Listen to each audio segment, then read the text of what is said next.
அன்றைய பரிசுத்த நாமம் மாத்திரம் மகிமைப்படுவதாக. இந்த நல்ல ஓய்வு நாளின் ஆயத்த வேளையிலும் அவனுடைய சன்னிதானத்திற்குள்ளாக கடந்து வந்திருக்கிறதான திருச்சபையின் விசுவாசிகளை மீண்டும் ஒரு விசை வரவேற்கிறோம். அருமையான போதகர் பாஸ்டர் லூர்சாமி அவர்களையும் இயேசுவின் நாமத்தினாலே அன்போடு வாழ்த்தி வரவேற்றுக் கொள்கிறோம். கர்த்தர் நல்ல ஒரு குளிர்ச்சியான ஒரு காலச்சூழலை நமக்கு கொடுத்து அவருடைய சன்னிதானத்தில் அமர்ந்து வேத வாக்கியங்களை தியானிக்கும்படியான ஒரு பெரிய பாக்கியத்தை கொடுத்திருக்கிறார். தேவாதி தேவனை நாம் ஸ்தோத்தரிப்போம். இந்த நல்ல நாளிலும் கூட நாம் தியானிக்கும்படியாக தெரிந்து கொண்ட ஒரு தலைப்பு, இறை மக்களிடம் இல்லை வாதம். இளம்பிள்ளை வாதம், பக்கவாதம், முடக்குவாதம், திமிர்வாதம், இது எல்லாம் மனிதனை முடக்கி விடுகிறது. இன்னும் ஒரு சில வாதம் இருக்கு. அகம்பாவாதம், விதண்டாவாதம், வாக்குவாதம், இது எல்லாம் பிற மனிதரை முடக்கி விடுகிறது. ஆனால் இந்த எல்லா வாதங்களை காட்டிலும் ரொம்ப மோசமான ஒரு வாதம் என்னன்னா, கடவுள் இல்லை என்று சொல்லக்கூடிய இல்லை வாதம். இது இருந்தால் வருமா பரலோக ஆசீர்வாதம்? நிச்சயமாக வரவே வராது. யாருங்க இல்லைவாதி? கடவுள் இல்லை என்று சொல்லுகிறவர்கள் தான் இல்லைவாதி என்று சொல்லி நாம் நினைத்து கொண்டிருக்கிறோம். அவர்களைத்தான் நாத்திகர்கள் என நாம் நினைக்கிறோம். அநேக வேளைகளில் ஆத்திகர்கள், ஆண்டவர் உண்டு என்று சொல்லக்கூடிய ஆத்திகர்களும் தேவன் இல்லை என்று சொல்லக்கூடிய மனநிலைகளில் தான் வாழ்ந்து கொண்டிருக்கிறார்கள். இறை மக்களாகிய நம்மிடம் இல்லைவாதம் என்கிற இருட்டறை இருக்கிறதா? அந்த இருட்டறையில் தான் நாம் உண்மையிலே குடியிருந்து கொண்டிருக்கிறோமா என்கிற எண்ண ஓட்டத்தோடு இந்த நாளின் சிந்தனைக்குள்ளாக நாம் என்ன செய்வோம்? செபித்து கடந்து செல்வோம். தலைகளை தாழ்த்தி ஜெபம் செய்வோம். பரலோகத்தில் வாசம் செய்கிற அன்புள்ள ஆண்டவரே, இந்த அருமையான பரிசுத்தமான மனமகிழ்ச்சியான ஓய்வு நாளின் ஆயத்த வேளைக்காக நன்றி. இறை மக்களாகிய எங்களுடைய வாழ்க்கையில் இல்லைவாதம் என்கிற கொள்கை, தேவன் இல்லை என்று சொல்லக்கூடிய மனநிலை ஒருவேளை காணப்படுமானால், அன்புள்ள ஆண்டவரே, நாங்களும் நாத்திகர்களாகவே இருக்கிறோம். கர்த்தர் எங்கள் கண்களோடு கூட எங்கள் இருதயத்தையும் இந்த நாளில் திறக்கும்படியாக, ஒருவேளை எங்களிடத்தில் அப்படிப்பட்ட குணாதிசயங்கள் இருக்குமானால் கர்த்தர் தயவாக பேசி நாங்கள் மாறும்படியான ஒரு சூழலை ஏற்படுத்தி தர இறைமகன் இயேசுவின் நாமத்தினாலே வேண்டிக் கொள்கிறோம். கிருபை நிறைந்த நல்ல தகப்பனே, ஆமென். நம்ம எல்லோருமே ஆத்திகர்கள் தான். இங்கே இருக்கிற யாராவது நாத்திகர்கள் இருக்கிறீங்களா? நாத்திகர்களாக இருந்தால் நிச்சயம் என்ன செஞ்சிருக்க மாட்டோம்? ஆலயத்துக்குள்ளே வந்திருக்க மாட்டோம். ஒருவேளை செய்தி முடியும் போது நம்மளை கேட்டு பார்ப்போமே, நான் உண்மையிலே ஒரு ஆத்திகனா இல்லை நாத்திகனாகத்தான் நான் இருக்கிறேனா அப்படின்னு சொல்லிட்டு. இரட்டை பிள்ளைகளைப் போல வேதாகமத்தில் 2 சங்கீதங்கள் இல்லைவாதிகளின் இயல்புகளை மிக அழகாக எடுத்து காட்டுகிறது. என்னென்ன சங்கீதம் தெரியுமா உங்களுக்கு? சிஸ்டர் அழகா சொல்லிட்டாங்க. 14வது சங்கீதமும் 53வது சங்கீதமும் இல்லைவாதிகளின் இயல்புகளை மிக அழகாக எடுத்து சொல்வதை நாம் என்ன செய்ய முடிகிறது? பார்க்க முடிகிறது. இந்த 14வது சங்கீதத்தில் 7 வசனமும் 53வது சங்கீதத்தில் 6 வசனங்கள் இருக்கிறது. இந்த 14வது சங்கீதத்தை கொஞ்சம் திருப்பி வச்சுக்கோங்களேன். அதில் என்னெல்லாம் இல்லை இல்லை இல்லை இல்லைன்னு வருதுன்னு சொல்லி கொஞ்சம் பார்ப்போமா? எதெல்லாம் இல்லை என்று அந்த சங்கீதங்கள் பட்டியலிடுகிறது பாருங்களேன். 14வது சங்கீதத்தில் முதல் வசனம் அழகா சொல்லுது, தேவன் இல்லை என்று மதிகெட்டவன் தன் இருதயத்தில் சொல்லிக் கொள்ளுகிறான். 53வது சங்கீதத்தில் போய் வாசி பார்த்தீங்கன்னா மதிகேடன் சொல்லிக் கொள்ளுகிறான் அப்படின்னு சொல்லி இருக்கும். இங்கே மதிகெட்டவன் இருக்கும், அங்கே மதிகேடன் என்று இருக்கும். இப்போ முதலாவது இல்லை என்ன? தேவன் இல்லை என்று மதிகெட்டவன் தன் இருதயத்தில் சொல்லிக் கொள்கிறான். அடுத்த இல்லை என்ன?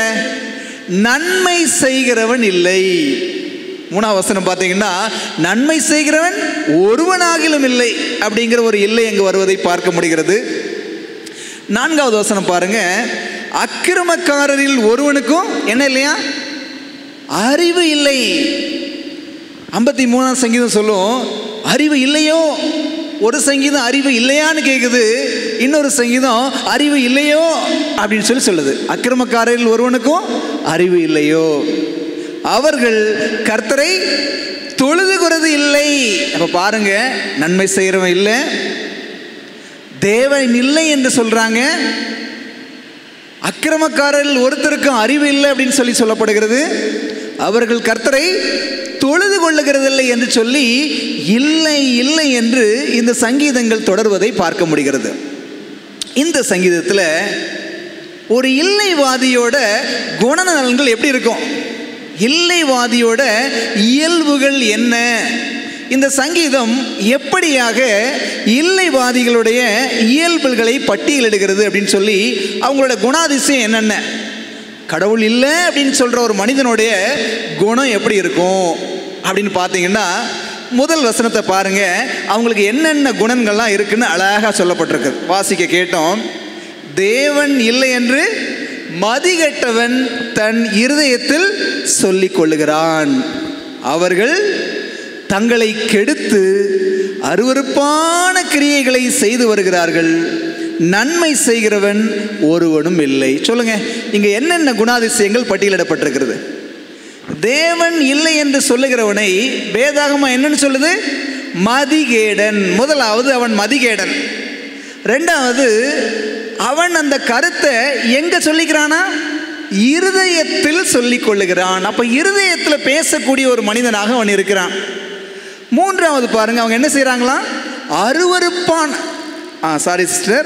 தங்களை கெடுத்து, அவர்களை கெடுத்து அருவருப்பான கிரியைகளை என்ன செய்யறாங்களா? செய்து வருகிறார்கள். நான்காவது சொல்லுகிறது, நன்மை செய்கிறவன் இல்லை. அப்ப முதல் வசனத்திலே எத்தனை குணாதிசயம் இருக்கிறது? 4 குணாதிசயங்கள் இருக்கிறது. அப்படியே நீங்க வந்தீங்கன்னா 4வது வசனம் அவர்களுடைய இன்னும் ஒரு சில குணாதிசயங்களை சொல்லும். என்ன சொல்லுது பாருங்க. 4வது வசனம், அக்கிரமக்காரரில் ஒருவனுக்கும் அறிவு இல்லையோ, அப்பத்தை பட்சிக்கிறது போல என் ஜனங்களை பட்சிக்கிறார்கள், அவர்கள் கர்த்தரை தொழுது கொள்ளுகிறது இல்லை. அப்ப என்ன பண்ணுவாங்க? தேவன் இல்லை என்று சொல்லக்கூடிய மனுஷங்க தேவன் உண்டு என்று சொல்லக்கூடிய மனுஷங்களை என்ன பண்ணுவாங்களா? துன்பப்படுத்துவாங்களாம். புரியுதுங்களா? அப்போ 5 குணாதிசயங்களை நம்ம பார்க்க முடியுது. ஒண்ணா சொல்லலாமா? அவர்கள் யாரு? மதிகேடன். ரெண்டாவது, இருதயத்தில் பேசிக் கொள்ளுகிறார்கள். மூணாவது, தன்னை கெடுத்து அருவருப்பான கிரியைகளை செய்து கொண்டு வர்றாங்க. நாலாவது, நன்மை செய்யணும் அப்படிங்கிற வார்த்தை அல்லது பழக்கம் அவங்க அகராதியிலே கிடையாது. ஐந்தாவது, என்ன செய்யறாங்க? தேவனை தொழுது கொள்ளாமல் யாரெல்லாம் தேவனை தொழுது கொள்ளுகிறார்களோ அவர்களை உபத்திரவப்படுத்துவாங்க. அழகா சொல்லுது, அப்பத்தை பிச்சு சாப்பிட்ற மாதிரி அவங்க என்ன பண்றாங்களாம்? பிச்சு எடுத்துருவாங்களாம். இதுதான் நாத்திகர்களுடைய குணாதிசயம். தேவன் இல்லை என்று சொல்லக்கூடிய மனிதர்களுடைய குணாதிசயம். அப்படியே யோசிச்சு பாருங்களேன். நம்ம கடவுள் உண்டுன்னு தான் சொல்றோம், இதில் ஏதாவது நம்மளுடைய வாழ்க்கையில் இருக்குது அப்படின்னு சொன்னால் நம்ம நிலைமையும் அந்த வரிசையில் இருக்கக்கூடிய ஒரு மனிதர்களுடைய நிலைமையாகத்தான் இருக்கும். இப்போ யோசிச்சு பாருங்க. வேதம் அழகாக சொல்லுது, ஒரு கடவுள் இல்லை என்று சொல்லக்கூடிய மனிதன் இப்படி தான் இருப்பான். நான் அப்படி இதை யோசிச்சுட்டு இருக்கும்போது ஜெபத்தோடு, ஆண்டவரே, இத்தனை அம்சங்களையும் கொண்ட வேதாகம சம்பவம் ஏதாவது இருக்கிறதா? நீங்க அழகா சொல்லிட்டீங்க, ஒரு தேவன் இல்லை என்று சொல்ற மனுஷன் இப்படி தான் இருப்பான், அவன் மதிகட்டவனா இருப்பான், தனக்குள்ளே பேசிக்குவான், நன்மை செய்ய மாட்டான், தேவ ஜனங்களை துன்பப்படுத்துவான், தன்னையும் கெடுத்து அருவருப்பான கிரியையெல்லாம் செய்வான்னு நீங்க சொல்லியிருக்கீங்களே. வேதாகமத்தில் ஏதாவது இப்படி நீங்க யாராவது இருக்கிறாங்களா அல்லது ஏதாவது ஒரு சம்பவம் இருக்குதா அப்படின்னு சொல்லிட்டு ஜெபத்தோடு ஆராய்ந்த போது ஆண்டவர் அழகா ஒரு ஓமையை எடுத்து கொடுத்தாரு. என்ன உண்மை நினைக்கிறீங்க? லூக்காவின் புத்தகம் 12வது அதிகாரத்துக்கு நீங்கள் வந்தீங்கன்னா மிக அழகான ஒரு ஊமையை இயேசு சொன்னார். அந்த ஊமையில் உள்ள எல்லா காரியமும் இந்த இல்லைவாதிகளுடைய இயல்புகளோடு கச்சிதமாக பொருந்துவதை பார்க்க முடிகிறது. லூக்கா 12வது அதிகாரத்தை எடுத்துக்கங்களேன். ஒரு சில வசனங்களை வாசிக்கலாம். 16 வாசிப்போமே. அல்லாமலும் ஒரு ஊமையை அவர்களுக்கு சொன்னார். ஐஸ்வர்யம் உள்ள ஒருவனுடைய நிலம் நன்றாய் விளைந்தது. அப்பொழுது அவன், நான் என்ன செய்வேன்? என் தானியங்களை சேர்த்து வைக்கிறதற்கு இடமில்லையே. நான் ஒன்று செய்வேன், என் களஞ்சியங்களை இடித்து பெரிதாக கட்டி எனக்கு விளைந்த தானியத்தையும் என் பொருட்களையும் அங்கே சேர்த்து வைத்து, பின்பு ஆத்துமாவே, உனக்காக அநேக வருஷங்களுக்கு அநேகம் பொருட்கள் சேர்த்து வைக்கப்பட்டிருக்கிறது. நீ இளைப்பாரி புசித்து குடித்து பூரிப்பாயிரு என்று, நல்ல கவனிங்க, என் ஆத்துமாவோடே சொல்லுவேன் என்று தனக்குள்ளே சிந்தித்து சொல்லிக் கொண்டான். தேவனோ அவனை நோக்கி, well done my dear boy, உண்மையுள்ள உத்தம உள்ள ஊழியக்காரனே அப்படின்னா சொன்னார் ஆண்டவர். ஆண்டவர் என்ன சொன்னாரு? மதிகேடனே. அழகா சொல்றாருல, மதிகேடனே, உன் ஆத்துமா உன்னிடத்திலிருந்து இந்த ராத்திரியிலே எடுத்துக்கொள்ளப்படும். அப்பொழுது நீ சேகரித்தவைகள் யாருடையது ஆகும். அழகா இந்த ஐஸ்வர்யவானுடைய ஊமையை படிச்சு பார்த்தீங்கன்னா, அந்த தேவன் இல்லை என்று சொல்லக்கூடிய மனிதனுடைய சில குணாதிசயங்கள் வெளியரங்கமாக தெரியும். சில குணாதிசயங்களை நாம் ஜெபத்தோடு ஆராய்ந்தால் நமக்கு புலப்படும். என்னெல்லாம் உங்களுக்கு தெரிஞ்சுச்சு? என்ன காரியங்கள் சார்? நம்ம 14ஆம் சங்கீதத்தில் சொல்லப்பட்ட என்னென்ன காரியங்கள் எல்லாம் இங்கு வெளியரங்கமாக இந்த ஊமையில் சொல்லப்பட்டிருக்குன்னு நினைக்கிறீங்க? மதிகேடன், முதலாவது அவன் ஆண்டவர் அவனை பார்த்து என்ன சொன்னாரு? மதிகேடன் சொன்னார். ரெண்டாவது, இருதயத்தில் சொல்லிக் கொண்டான். இருதயத்தில் அவன் என்ன செஞ்சான்? பேசிக்கொண்டான். சரி, மூணாவது காரியம் என்னன்னு பாருங்களேன். இயேசு சுவாமி இந்த ஓமையை சொன்னதின் பின்னணி என்ன தெரியுமா? எதுக்காக இந்த ஓமையை சொன்னார் அப்படின்னு சொன்னா, 15வது வசனத்தை படிச்சா அவர் சொன்ன பின்னணி நமக்கு புலப்படும். பின்பு அவர் அவர்களை நோக்கி, பொருளாசையை குறித்து எச்சரிக்கையாயிருங்கள். ஏனெனில் ஒருவனுக்கு எவ்வளவு திரளான ஆஸ்தி இருந்தாலும் அது அவனுக்கு ஜீவன் அல்ல. பொருளாசையின் விளைவை, பொருளாசையின் தீமையை எடுத்து கூற விரும்பிய இயேசு சுவாமி இந்த ஓமையை சொன்னார். சொல்லுங்க, எதுங்க அருவருப்பு? வேதாகமத்தின்படி அவன் தன்னை கெடுத்து அருவருப்பானவைகளை செய்து கொள்ளுகிறான் அப்படின்னு படிச்சோமே. எது அருவருப்பு வேதாகமத்தின் அடிப்படையில்? விக்கிரக ஆராதனை அருவருப்பு. நிறைய வசனங்கள் இருக்கிறது. 1 ராஜாக்கள் 21வது அதிகாரம் 26வது வசனத்தை படிச்சு பார்த்தீங்கன்னா, ஆகாப் நரகலான விக்கிரகங்களை பின்பற்றி மகா அருவருப்பாய் நடந்து கொண்டான். எப்படி? நரகலான விக்கிரகத்தை பின்பற்றி மகா அருவருப்பாய் நடந்து கொண்டான். அப்போ வேதாகமத்தின்படி எது அருவருப்பு?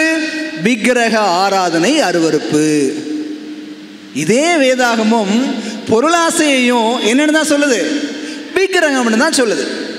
எபேசியர் 5வது அதிகாரம் 5வது வசனத்தை படிச்சு பார்த்தோம்னா, விக்கிரக ஆராதனைக்காரனான பொருளாசைக்காரன் அப்படின்னு சொன்னா, இவன் மதிகேடன் சரிதானே? அவன் இருதயத்துக்குள்ள பேசிக்கிறான், ரொம்ப சரி. மூணாவது, அவனை கெடுக்கக்கூடிய அருவருப்பு எது? அவனை கெடுக்கக்கூடிய அருவருப்பு எதுங்க? பொருளாசை என்கிற விக்கிரகம் அருவருப்பு அவனை கெடுத்து கொண்டிருந்தது. 3 காரியம் பார்த்துட்டோம். 4வது, தேவன் இல்லை என்று சொல்லக்கூடிய மனிதனிடத்துல நன்மை செய்யணும் அப்படிங்கிற எண்ணம் இருக்கவே இருக்காது. அழகா சொல்லுது, நன்மை செய்கிறவன் இல்லை. அப்ப இந்த மனுஷனுக்கும் நன்மை செய்யணும் அப்படிங்கிற எண்ணம் இல்லை. ஏன் இல்லை தெரியுமா? ஏன் இல்லை தெரியுங்களா? 19வது வசனத்தை பாருங்களேன். வசனம் 19 பாருங்க. அவன் சொல்றான், அவன் வயல் நல்லா விளைஞ்சிருந்துச்சு. அதை பார்த்த உடனே அவன் சொல்றான், பின்பு ஆத்துமாவே உன் பக்கத்து வீட்டுக்காரர்களுக்கு கொடுக்கும்படியாக இந்த நிலங்கள் எல்லாம் அருமையாக விளைந்திருக்கிறது அப்படின்னா சொன்னான். அப்படி சொல்லலையா அவன்? என்ன சொல்றான் பாருங்க, ஆத்துமாவே உனக்காக அநேக வருடங்களுக்கு அநேக பொருட்கள் சேர்த்து வைக்கப்பட்டிருக்கிறது. நீ இளைப்பாரி புசித்து குடித்து எப்படி இரு, பூரிப்பாயிரு. அவன் நல்ல யோசிச்சு பாருங்களேன், அவன் ஏற்கனவே பணக்காரங்க, ஏற்கனவே அவன்கிட்ட நிறைய இருக்குது. இப்போ மறுபடியும் நிறைய வந்து சேருது. ஆனால் அவன் மனநிலை யாருக்கும் கொடுக்கணும், நன்மை செய்யணும் அப்படிங்கிற எண்ணம் கொஞ்சம் கூட கிடையாது. எனக்காக அநேக வருஷத்துக்கு, எத்தனை நாளைக்கு உயிரோடு இருக்க போறான்னு தெரியாது, அநேக வருஷத்துக்கு உனக்காக சேர்த்து வச்சுக்க அப்படின்னு நம்ம சொல்வதிலிருந்து என்ன புரிந்து கொள்ள முடிகிறது? நன்மை செய்யணும் அப்படிங்கிற எண்ணம் அவனுக்கு இல்லை என்பதை புரிந்து கொள்ள முடிகிறது.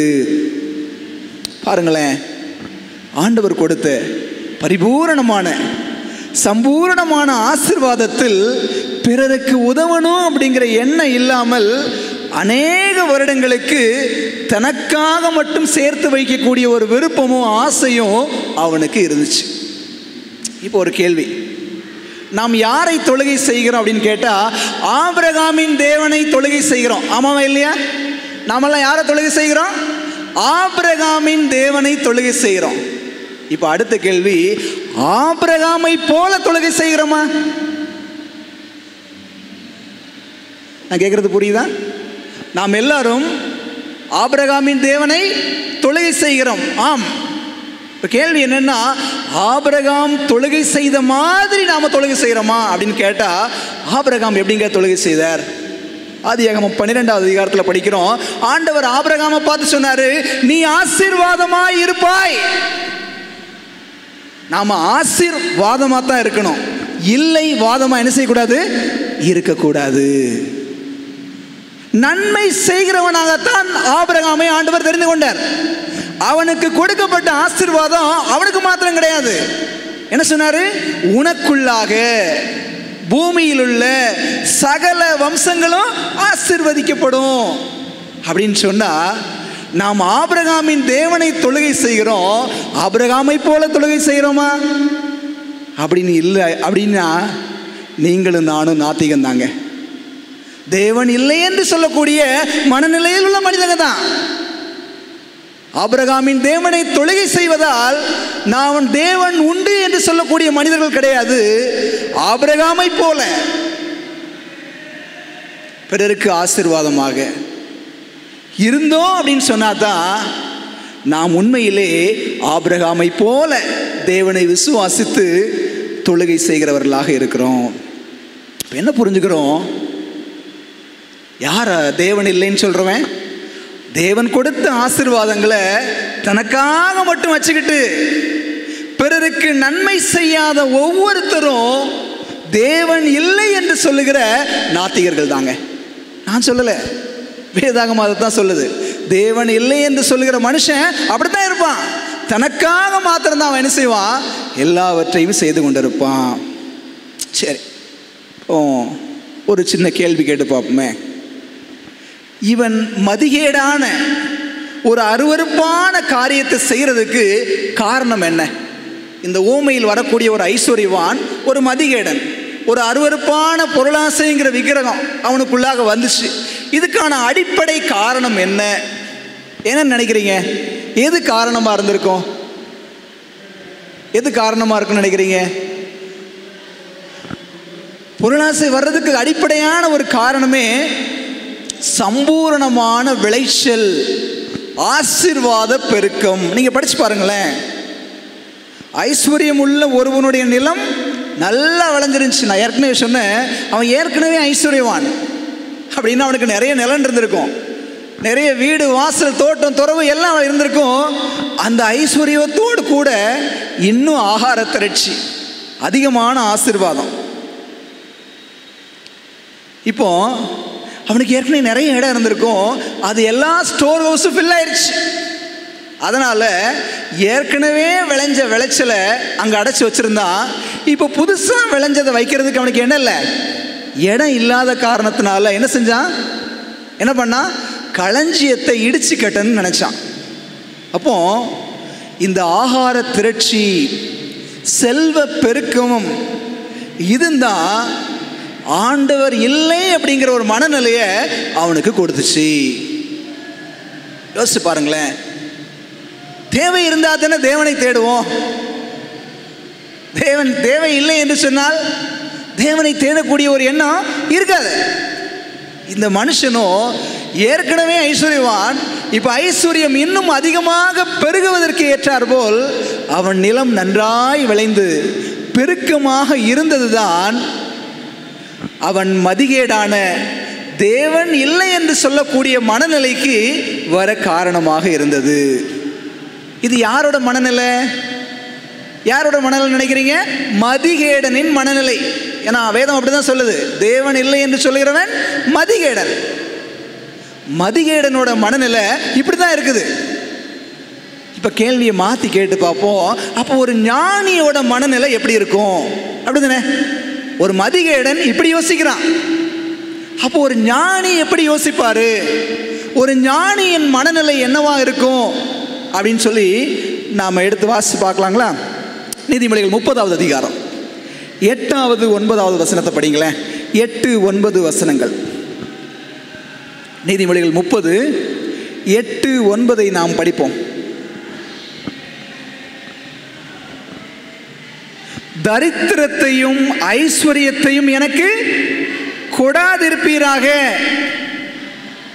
நான் பரிபூரணம் அடைகிறதுனால் மறுதலித்து கர்த்தர் யார் என்று சொல்லாதபடிக்கும் தரித்திரப்படுகிறதுனால் திருடி என் தேவனுடைய நாமத்தை வீணிலே வழங்காதபடிக்கும் என் படியை எனக்கு அளந்து போஷித்தரலும். இது யார் சொல்ற வாக்கியம்? ஞானி சொல்லுகிற வாக்கியம். ஞானியோட மனநிலை அப்படியே முற்றிலும் வேறுபட்டதா இருக்கு பாருங்க. என்ன சொல்றாரு?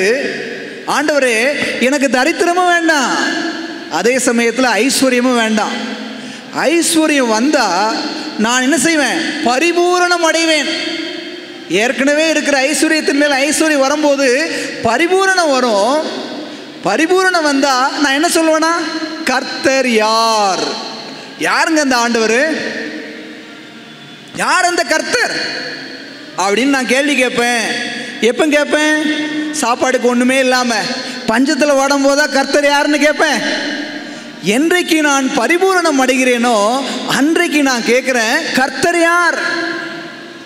பைபிள்ல யாராவது கர்த்தர் யாருன்னு கேட்டிருக்காங்களா? உங்களுக்கு தெரிஞ்சு கர்த்தர் யார் அப்படின்னு கேட்டிருக்காங்களா?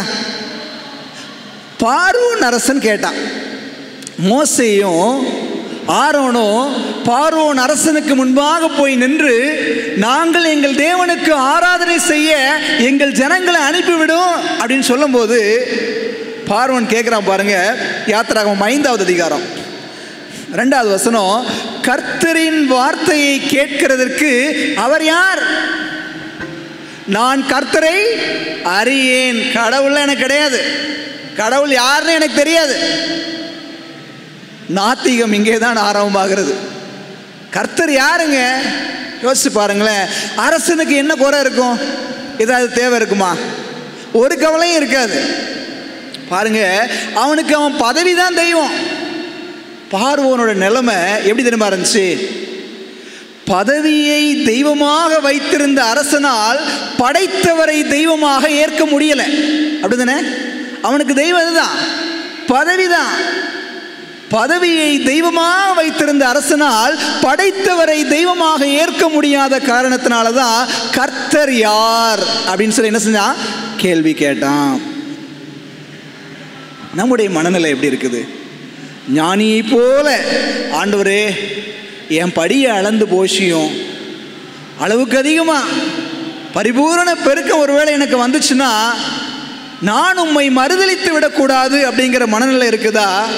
இல்லை ஐஸ்வர்யவான மதிகேடனை போல அருவருப்பான விக்கிரகத்தை தொழுகை செய்து கொண்டிருக்கிறோமா?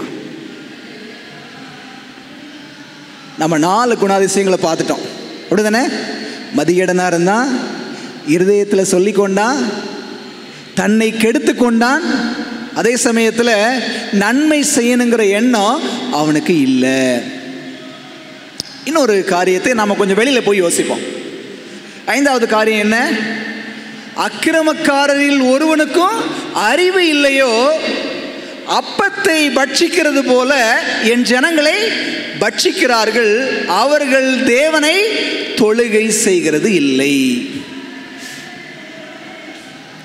நமக்கு தெரியும், தீர்க்க தரிசன கால அடிப்படையில் 1260 ஆண்டுகள், கிபி 538 முதல் 1798 வரை விழுந்து போன கத்தோலிக்க மார்க்கம் தேவனை தொழுகை செய்யக்கூடிய, உண்மையான ஓய்வு நாளில் தொழுகை செய்யக்கூடிய பிள்ளைகள் என்ன செஞ்சாங்க? துன்பப்படுத்தி, கொலை செய்து, இரத்த சாட்சிகளாக அவங்கள மாற்றினாங்கன்னு நமக்கு நல்லா தெரியும். ஆனால் இந்த 1800க்கு பின்பாக ஆண்டோடைய பிள்ளைங்க துன்பப்பட்டாங்களா, துன்பப்படலையா? யார் மூலமா துன்பப்பட்டாங்க தெரியுமா? கம்யூனிஸ்டுகள், நாத்திகவாதிகளின் மூலமாக ஆண்டவருடைய பிள்ளைங்க அநேக இக்கட்டுகளை சந்திச்சாங்க. இருண்ட காலத்துக்கு பின்பாக, கிட்டத்தட்ட சொல்ல போனா இந்த 1900, 950, 960 இந்த காலகட்டங்களில் பொது உடைமைவாத கொள்கைகளை உடைய நாடுகளில் சத்தியத்திற்காக அநேக பிள்ளைகள் சாகடிக்கப்பட்டாங்க. அப்பத்தை பிச்சு சாப்பிட்ற மாதிரி இவங்களை எல்லாம் என்ன பண்ணாங்க? கொடுமைப்படுத்தினாங்க. நிறைய சம்பவங்கள் இருக்கிறது. நான் ஒரே ஒரு மனிதனை மாத்திரம் உங்கள்கிட்ட சொல்கிறேன். ரிச்சர்ட் உம்ப்ராண்ட் அப்படிங்கிற ஒரு மனிதன், ருமேனிய நாட்டில் உள்ள ஒரு மனிதன். ருமேனிய நாட்டில் உள்ள, இதுதான் அவருடைய படமும் அவருடைய மனைவியின் படமும். இந்த ரிச்சர்ட் உம்ப்ராண்ட் 1945 வருஷத்தில் ருமேனிய நாட்டில் ஒரு திருச்சபை தலைவராக இருந்தார். ருமேனியாங்கிறது கிறிஸ்தவர்கள் இருந்த நாடாகத்தான் இருந்தது கொஞ்சம். ஆனால் ஒரு காலகட்டத்துக்கு அப்புறம் ரஷ்யர்கள் வந்து என்ன செஞ்சாங்க? அதை ஆக்கிரமிக்க ஆரம்பித்தாங்க. பொது உடைமைவாத கருத்துக்கள் திணிக்கப்பட ஆரம்பிச்சது. கடவுள் இல்லைன்னு சொல்லணும், ஆலயத்துக்கு போகக்கூடாது, தொழுகை செய்யக்கூடாது அப்படிங்கிறதுக்காக அநேக விதமான பாடுகள். அப்போ இந்த பொது உடைமை கொள்கையாளர்கள் ருமேனியாவை கைப்பற்றின உடனே சபையை பாழாக்க ஆரம்பித்தாங்க. அநேக பேரை கைது செய்து சித்திரவதை செய்ய ஆரம்பித்தாங்க. ரஷ்ய போர் வீரர்களுக்கு கூட ரகசியமாக போய் ஒரு சுவிசேஷம் அறிவித்தாராம். அப்படி சுவிசேஷம் அறிவித்த காரணத்துக்காக இவரையும் இவருடைய மனைவியையும் 8 வருஷம் ஜெயிலில் தூக்கி போட்டாங்க.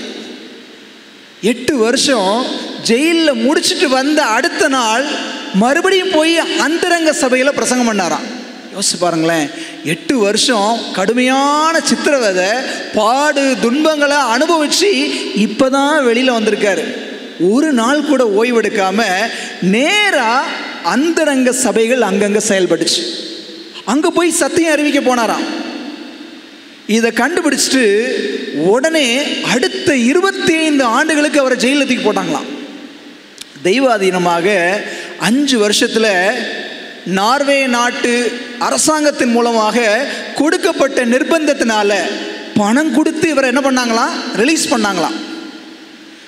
அப்புறம் அவர் வேற ஒரு நாட்டுக்கு வரும்பொழுது அவருடைய சட்டையை கழட்டி காட்டினாராம். 18 இடத்துல கொடுமையான காயங்கள் இருந்துச்சு அவருடைய உடம்புல. இவரை அந்தரங்க சபையின் குரல், உயிருள்ள இரத்த சாட்சி, இரும்பு திரையின் பவுல் அப்படின்னு சொல்லுவாங்க. இது ஒரு சின்ன ஒரு சுருக்கமான ஒரு நபரை பற்றிய ஒரு சாட்சி, அவ்வளோதான். இந்த மாதிரி அநேக பேர் துன்பப்படுத்தப்பட்டிருக்கிறாங்க. இது அழகாக ஒரு ஆத்தர் எழுதுறாரு. இவங்களெல்லாம் ஜெயிலுக்கு இரும்பு சங்கிலியில் கட்டி இழுத்துட்டு போகும்போது ரொம்ப சந்தோஷமாக இருப்பாங்களாம். எப்படி சந்தோஷம்னு சொன்னால், கல்யாண நாள் அன்னைக்கு பொண்ணுக்கு மாப்பிள்ளை ஒரு தாலியை கழுத்தில் போட்டால், ஒரு தங்க சங்கிலியை கழுத்தில் போட்டால் எவ்வளவு சந்தோஷம் இருக்குமோ இரும்பு சங்கிலிகளால் கட்டப்பட்டு ஜெயிலுக்கு போகும்போது அந்த சந்தோஷமாக போனாங்களாம். ரொம்ப கொடுமைப்படுத்தியிருக்கிறாங்க. பொது உடைமைவாதிகள் எனக்கூடிய இல்லைவாதிகள் அப்பத்தை பட்சிக்கிறது போல ஆண்டவருடைய ஜனங்களை வெகுவாக துன்பப்படுத்தி இருக்கிறாங்க. இது அவர்களுடைய ஒரு சுபாவம், ஒரு இயல்பு, அதுவாகத்தான் இருந்திருக்கிறது. பார்த்த இடத்துல சுட்டு கொண்டுருவாங்களாம். ஏன் எதுக்குன்னு கேட்க மாட்டாங்களாம். அவ்வளவு கொடுமைகளை தேவனை தொழுகை செய்யக்கூடிய பிள்ளைங்க அனுபவிச்சிருக்கிறாங்க. இல்லைவாதிகள் தேவனை தொழுகை செய்கிறவங்க என்ன செய்கிறாங்க? துன்புறுத்தி இருக்கிறாங்க, கொலை பண்ணியிருக்கிறாங்க, கொடூரமாக வதம் செய்திருக்கிறார்கள். இப்படி அநேக காரியங்களை நம்ம என்ன செய்யலாம், பார்க்கலாம். இதுதாங்க இல்லைவாதிகளோட குணாதிசயம். இப்போ நம்முடைய கேள்வி என்னன்னா, இறை மக்களிடம் இல்லைவாதம் இருக்கிறதா? ஆண்டவரால் தெரிந்து கொள்ளப்பட்ட ஜனங்கள் யாரு? யூத ஜனங்கள். இந்த யூத ஜனங்களை ஆண்டவர் அடிக்கடி மத்தேயு 23 அதிகாரத்தில் என்னன்னு சொன்னாருங்க? மதிகேடரே, குருடரே, மதிகேடரே, குருடரே. எதுக்கு அப்படி சொன்னாரு? வெளிப்புறமாக தேவன் இருக்கிறார் என்று சொன்னால் கூட தங்களுக்காக வந்த மேசியாவாகிய தெய்வத்தை அவங்க என்ன செய்யல, ஏற்றுக்கொள்ளாத காரணத்தினாலதான் தெய்வம் அவர்களை பார்த்து என்னன்னு சொன்னாரு? மதிகேடரே, குருடரே அப்படின்னு அவர் சொன்னது என்ன செய்ய முடிகிறது? பார்க்க முடிகிறது. மத்தேயு 23 அதிகாரம் 17-19 வசனங்களை பாருங்களேன். மதிகேடரே, குருடரே, எது முக்கியம்?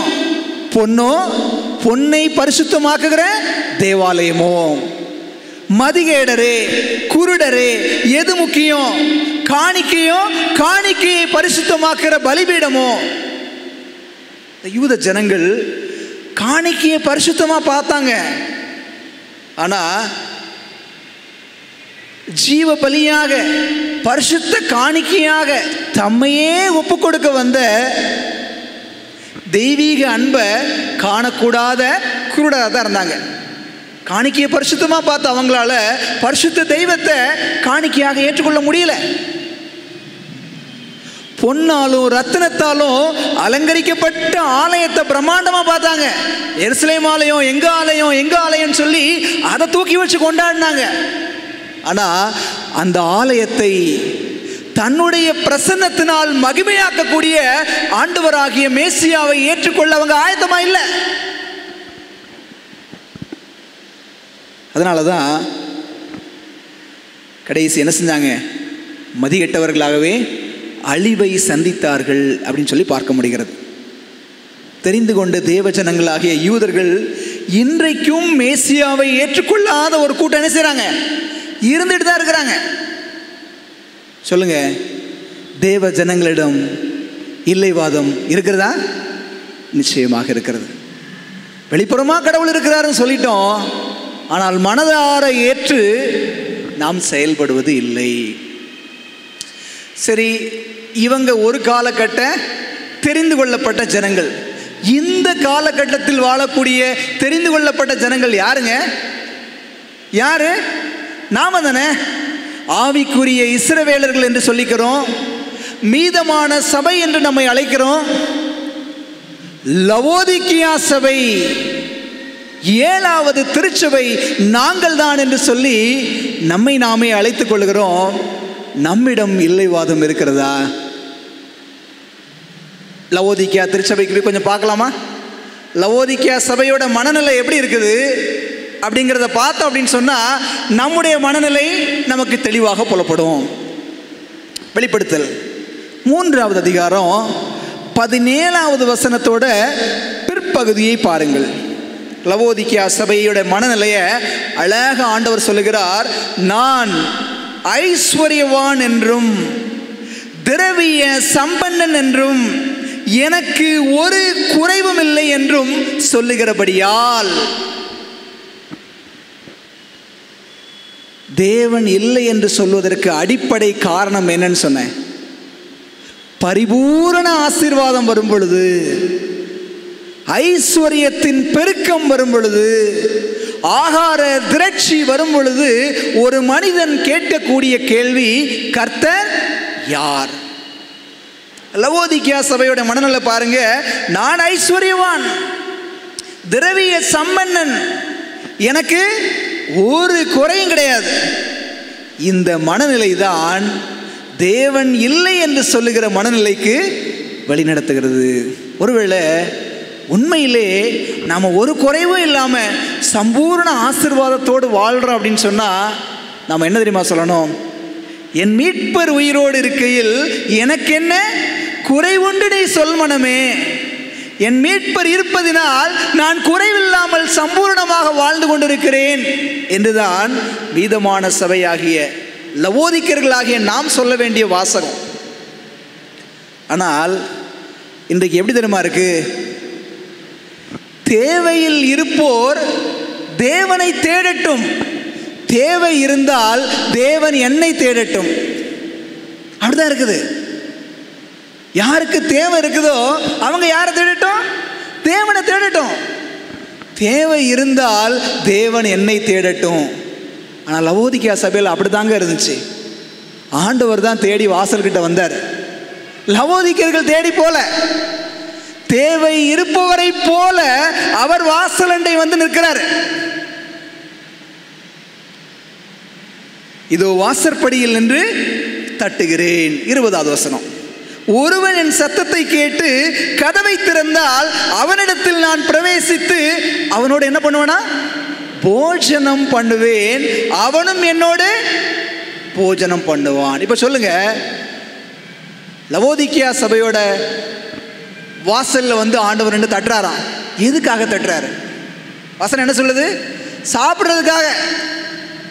யோசிச்சு பாருங்களேன், நம்ம வீட்டு வாசக்கதவை சாப்பிட்றதுக்காக யாருங்க தட்டுவா? சாப்பாடு வேண்டி நம்ம வீட்டு வாசக்கதவை யார் தட்டுவா? யாசகர்கள். இன்னொரு வார்த்தையை சொன்னா நல்லா இருக்காது. யார் தட்டுவா?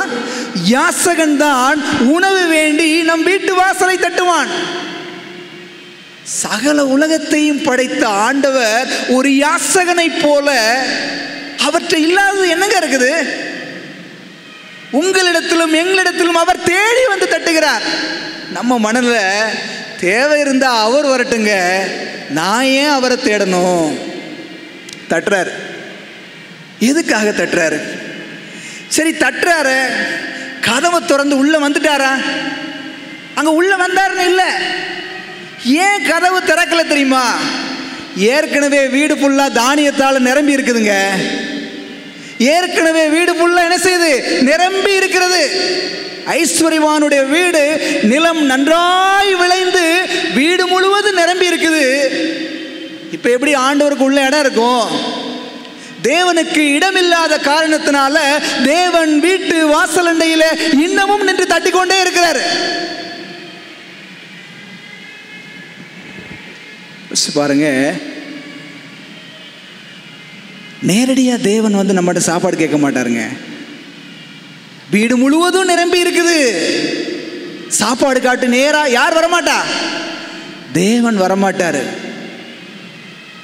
உலகம் சொல்லுது ஏழையின் வடிவில் இறைவனை காணலாம் சொல்லுது. வேதாகமும் அது சரி என்றே தான் சொல்லுகிறது. இந்த சிறியோரில் ஒருவனுக்கு நீங்கள் எதை செய்தீர்களோ அதை எனக்கே செஞ்சீங்க. ஏழையின் வடிவில் நம் வீட்டு வாசலை தட்டக்கூடிய இறைவனுக்கு கதவு திறக்கப்படுதா? வீடு ஃபுல்லா நிறைஞ்சிருக்குதுங்க. கதவை தட்டக்கூடிய ஆண்டவருக்கு கொடுக்கத்தக்கதாக மனசு இல்லை. பொருளாசை என்கிற விக்கிரகத்தால் வீடு நிரம்பி இருக்கிறது. தேவனை ஏற்றுக்கொள்ளாத ஒரு நாத்திகனாகவே, ஒரு இல்லைவாதியாகவே லவோதிக்கியர்களின் மனநிலை இன்றைக்கு என்ன செய்கிறது? காணப்படுகிறது. வீடு முழுவதும் தானியம் நிரம்பி இருந்தாலும் ஏழையின் வடிவில் இறைவனை காணக்கூடாத இறை மக்களாக இருட்டிலும் குருட்டிலும் வாழ்கிறோமே. பாருங்களேன், வீடு ஃபுல்லா நிறைஞ்சிருக்கு. அவன் என்ன பண்ணான்? வீட்டை இடிச்சு பெருசா கட்ட நினைச்சான். எதுக்கு? வீட்டுக்குள்ளே இடம் இல்லை, வீட்டை பெருசாக கட்டி ஆண்டவரை உள்ளே கூப்பிட்டுடலாம் அப்படிங்கிறதுக்காகவா? அப்படிங்கிறதுக்காக இடித்து பெருசாக கட்டினா இல்லை, இன்னும் நிறைய விளைஞ்சிருக்குது, அதை சேர்க்கணும் அப்படிங்கிறதுக்காக தான் வீடு இடித்து பெரிதாக கட்டப்பட்டிருக்கிறது. வீடு நிறைந்திருப்பதினால் எனக்கு ஒரு குறையும் இல்லை, ஆண்டவர் வேண்டாம் அப்படிங்கிற மனநிலை இருக்குதா? இருந்துச்சுன்னா நாமளும் இல்லைவாதிகள் தாங்க. நம்ம வீட்டில் என்னெல்லாம் நிறைஞ்சிருக்கு? 2 வீடு பார்க்கலாம். நம்முடைய சரீரம் கூட ஒரு வகையான வீடு தான். இந்த வீட்டில் என்னெல்லாம் நிறைஞ்சிருக்குது? இந்த வீட்டில் நிறைய காரியங்கள் நிறைந்திருப்பதனால ஆண்டவராகிய கிறிஸ்து இந்த வீட்டுக்குள்ள என்ன செய்ய முடியல? வாசம் செய்ய முடியல. அவருக்கு தொழுகை செய்யாதபடி இந்த வீட்டில் அநேக பொருட்களை நிறைத்து அவைகளை நான் தொழுகை செய்து கொண்டிருக்கிறேனே. ஐஸ்வர்யம், பொண்ணு, பொருள் மாத்திரம் வீட்டுக்குள்ள விக்கிரகமா இருக்கலங்க. இந்த சரீர வீட்டில் அநேக விதமான காரியங்கள் நிறைந்திருக்கிறது. தேவனை தொழுகை செய்ய விடாதபடி அநேக காரியங்களை நாம் நிறைச்சு வச்சிருக்கிறோம். என்னெல்லாம் நிறைச்சு வச்சிருக்கோம் தெரியுமா? அந்த வீட்டில் மார்க் 7வது அதிகாரம் 21-22 பாருங்க. எப்படி எனில் மனுஷனுடைய இருதயத்திற்குள்ளிருந்து பொல்லாத சிந்தனைகளோ, விபச்சாரங்களோ, வேசித்தனங்களோ, கொலைபாதகங்களோ, களவுகளோ, பொருளாசைகளோ, துஷ்டத்தனங்களோ, கபடும், காமவிகாரமும், வன்கண்ணும், தூஷணமும், பெருமையும், மதிகேடும். ஏற்கனவே வீட்டில் மதிகேடு, பொருளாசை இருக்கிறது. அதை கூட ஒரு பெரிய பட்டியலை இங்கு வாசிக்க முடிகிறது. பைபிள் ஒரு அழகான ஒரு வசனம் இருக்குங்க. மதிகேடான ஸ்திரீ பன்றியின் மூக்கில் உள்ள பொன் மூக்குத்திக்கு சமானம். ஸ்திரீ யாருங்க? சபை.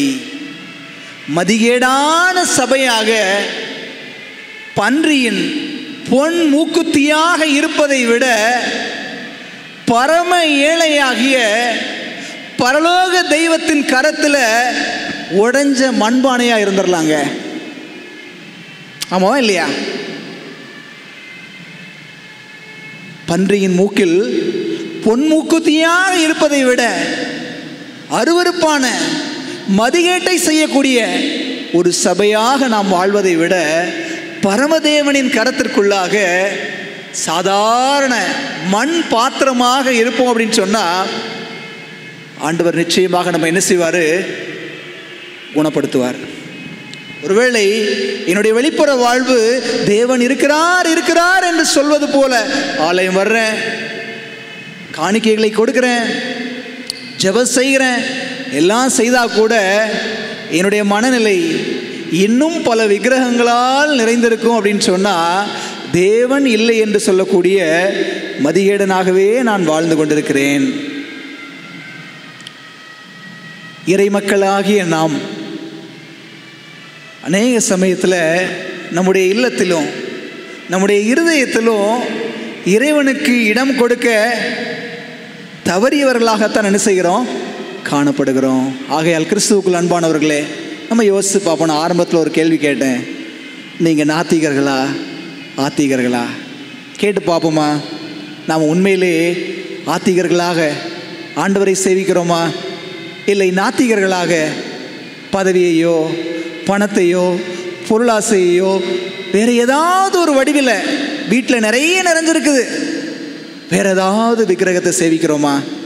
ஒருவேளை வேறு விக்கிரகங்களை சேவிப்போமானால் யோசுவாவை போல தீர்மானம் செய்வோம். பக்தனாகி யோசுவா சொன்னார்ல, நானும் என் வீட்டாருமோ என்றால் கர்த்தரையே சேவிப்போம். எந்த மட்டும் 2 நினைவுகளால் இங்கே ஒரு விக்கிரகத்தை வச்சுக்கிட்டு இன்னொரு பக்கம் ஆண்டவர் ஆண்டவர் என்று சொல்லக்கூடிய இரு மனநிலையோடு வாழ்வோம். இருமனம் உள்ளவன் தன் வழிகளில் எல்லாம் நிலையற்றவனாய் இருக்கிறார் என்று வேதாகமம் சொல்லுகிறது. ஒருவேளை இருதலை கொள்ளி எறும்பை போல தவிக்கக்கூடிய ஒரு அங்கலாய்ப்பான வாழ்க்கை இருப்போமானால் ஆண்டவருடைய சமூகத்தில் ஒரு விஷயத்தை நம்மை ஒப்பு கொடுத்து, ஆண்டவரே பலவீனமான மனுஷராக எங்களை என்ன செய்யுங்க, மாற்றுவோம் என்று சொல்லி இந்த நாளிலும் ஆண்டவருடைய சமூகத்தில் நம்மை ஒரு விஷயம் ஒப்பு கொடுப்போம். கர்த்தர் நம்ம ஒவ்வொருவரையும் ஆசீர்வதித்து வழி நடத்துவாராக. துதிகளின் மத்தியில் வாசம் பண்ணுகிறதான பரிசுத்தமுள்ள ஆண்டவரே, பரிசுத்தமான ஓய்வு நாளின் ஆரம்ப ஆராதனைக்காய் உம்மை நன்றியோடு உம்மை போற்றுகிறோம், உம்மை துதிக்கிற ராஜா. தேவன் இல்லை என்று மதிகேடன் தன் உள்ளத்திலே சொல்லித் திரிகிறான் என்கிறதை குறித்த செய்தியை ஆண்டவர் தம்முடைய மகன் வாயிலாய் நாங்கள் கேட்கும்படியாய் உம்முடைய பிள்ளைகள் அறிந்து கொள்ளும்படியான உம்முடைய இரக்கத்திற்காக உமக்கு நாங்கள் நன்றி செலுத்துகிறோம். அநேக வேளைகளிலே நாங்களும் ஆண்டுடைய பிள்ளைகள் என்கிறதை மறந்து மதிகேடர்களாய் உம்முடைய பிரமாணத்துக்கு விரோதமாய் வாழ்ந்ததுண்டு, உம்முடைய பிரமாணத்தை எதிர்த்து நின்றது உண்டு, உம்முடைய பிரமாணத்தை மீறி நடந்தது உண்டு என்கிறதை உணர்கிறோம். உம்முடைய சமூகத்திலே நாங்கள் வருகிறோம். ஆண்டவரே, நாங்கள் எந்த எல்லைக்கு நாங்கள் போயிருந்தாலும் ஆண்டவர் எங்களை திருப்பி உம்மண்டையிலே கொண்டு வருவதற்கு அவர் ஆயத்தமாய் இருக்கிறீர். நாங்கள் விருப்பப்பட்டால் ஒழிய நீர் அதை செய்கிறதில்லை என்கிறதை நாங்கள் உணர்கிறோம். ஆண்டவரே, உம்முடைய பாதத்தில் எங்களை முற்றுமுடி அர்ப்பணித்து எங்களை ஏற்றுக்கொள்ளும் பிதாவே, பரிசுத்தரே என்று உம்முடைய பாதத்தில் எங்களை அர்ப்பணிக்கிறோம். நாங்கள் பாவிகள், நாங்கள் அசுத்தர்கள், நாங்கள் தீமையின் பாதையிலே உழன்றவர்கள், தீமையை சிநேகித்தவர்கள், தீமைக்காக வாழ்ந்தவர்கள் என்று அர்ப்பணிக்கிறோம். உடைய சமூகத்திலே ஜெபிக்கிறோம். ஆனால் தீமையிலே வாழ விருப்பமில்லாமல் ஆண்டவரே உம்மண்டையிலே வருவதற்கு எங்களை அர்ப்பணிக்கிறோம். உம்முடைய திருக்கரத்தாலே எங்களை ஏந்தி ஆண்டவரே அந்த அசுத்தத்திலிருந்து எங்களை தப்புவித்து பரமராஜ்யத்தின் பிள்ளைகளாய் எங்களை பயன்படுத்தும்படியாய், பக்குவப்படுத்தும்படியாய், வழிநடத்தும்படியாய் உம்முடைய பாதத்திலே நாங்கள் ஜெபிக்கிறோம். ஏதோ ஆலயத்தில் வந்து கேட்டுக்கொண்டிருக்கிற உம்முடைய பிள்ளைகளுக்காக உம்மை நன்றியோடு உம்மை போற்றுகிறோம். இயற்கையினுடைய சீற்றங்களை பாராமல் உம்முடைய பிள்ளைகளை ஆண்டவர் அழைத்து வந்தமைக்காய் நாங்கள் நன்றி செலுத்துகிறோம். தகப்பனே, தங்களுடைய பலகீனத்திலும் இன்னும் வர இயலாமல் தூர இடங்களின் நிமித்தமாய் ஆன்லைனிலே பார்த்து கொண்டிருக்கிற அன்பு பிள்ளைகளுக்காக உம்முடைய பாதத்திலே நாங்கள் ஜெபிக்கிறோம். ஆண்டுடைய ஆசையும் ஆண்டுடைய வழிநடத்துதலும் தம்முடைய பிள்ளைகளோடு இருக்கும்படியே நாங்கள் ஜெபிக்கிறோம். வருகிற நாட்களிலே இந்த வார்த்தைகளை கேட்க இருக்கிற பிள்ளைகளுக்காகவும் நாங்கள் ஜெபிக்கிறோம். கர்த்தருக்கு சித்தமானால் அநேகர் இந்த வார்த்தைகளை கேட்டு தேவன் இல்லை என்று சொல்லி வருகிறவர்கள் மனம் மாறி ஆண்டுடைய சத்தியத்தை ஏற்றுக்கொள்கிற உணர்வுள்ள இருதயத்தை பெற்றுக்கொள்ள அப்பா இந்த நேரத்தில் உம்மை நோக்கி நாங்கள் ஜெபிக்கிறோம். ஆண்டவர் வார்த்தைகளின் மூலமாய் பேசும்படியாய் நாங்கள் ஜெபிக்கிறோம். ஆகாரத்தை தண்ணீர்கள் மேல் போடு என்று ஆண்டவர் வாக்கு பண்ணியிருக்கிறீரே, அநேக நாட்களுக்கு பின்பதாக அதனுடைய பலனை காணத்தக்கதாய் ஆண்டுடைய வசனத்தை உம்முடைய சமூகத்திலே போட்டு இருக்கிற ராஜா, கர்த்தர் பெரிய காரியங்களை செய்யும்படியாய் நாங்கள் ஜெபிக்கிறோம். இரவு நித்திரைக்கு நாங்கள் கடந்து செல்கிறோம். அடியார்களோடு வாரும் ராஜா, வந்து ஆண்டவரே எங்களுடைய பாதைகளை கர்த்தர் ஒழுங்குபடுத்தும்படியாய் நாங்கள் ஜெபிக்கிறோம். தகப்பனே, சபை ஊழியருக்காக, விசுவாச பிள்ளைகள் ஒவ்வொருவருக்குமாய் நாங்கள் ஜெபிக்கிறோம். எல்லா துதி கன மகிமை யாவையும் உமக்கே செலுத்துகிறோம். உம்முடைய வருகையிலே இதோ ராஜா இவருக்காய் காத்திருந்தோம் என்று சொல்லப்படுகிற அந்த பரிசுத்தவான்களுடைய கூட்டத்தில் நாங்கள் காணப்படத்தக்கதாய் எங்களை அர்ப்பணிக்கிறோம். எங்களை ஏற்று வழி நடத்துங்க. இயேசுவின் மூலமாய் ஜெபிக்கிறோம் நல்ல பிதாவே, ஆமென். என் ஆத்மாவே கர்த்தரை சோஸ்தரி, என் முழு உள்ளமே பரிசுத்த நாமத்தை சோஸ்தரி. என் ஆத்மாவே கர்த்தரையே சோஸ்தரி, அவர் செய்த சகல உபகாரங்களையும் மறவாதே. ஆமென். கர்த்தர் உங்களை ஆசீர்வதித்து காக்க கடவர். கர்த்தர் தம்முடைய முகத்தை உங்கள் மேல் பிரகாசிக்க பண்ணி உங்கள் மேல் கிருபையாய் இருக்க கடவர். கர்த்தர் தம்முடைய முகத்தை உங்கள் மேல் பிரசன்னமாக்கி உங்களுக்கு சமாதானம் கட்டளையிடுவாராக. ஆமென்.